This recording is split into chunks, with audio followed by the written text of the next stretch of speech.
po yung kausap niyo sa ano sir, sa Facebook. Ay, ikaw ba yun? Yung sa Facebook kahapon? Sir, yung nag-a-apply ng ano, helper. Ah, ikaw ba? Helper, oh. Opo. Oh.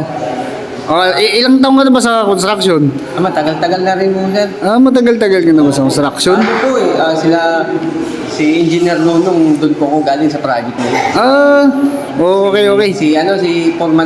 Si foreman ng Pinas. Ah, oh. Yung pinakamagaling na foreman ng Pinas. Ah, Doon po ako galing eh. kaya pa, yung pinaka-ayaw ko pa naman dito yung magnanakaw.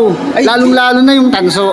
Ay, Diba? Hindi po ako Alam mo naman sa construction site, laging nawawala yung tanso, di ba? Laging problema yung nila Oo. ni foreman foreman.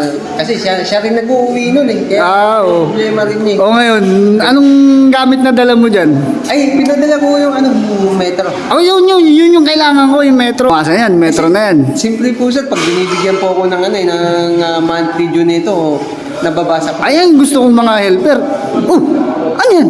Metro sir, sabi mo, magdala ko ng metro. Hindi yung metro sinasabi ko. Yung metro ng pansukat, hindi yung metro ng tubig. Ay, hindi ba to sir? Hindi yan. Kala ko ito eh.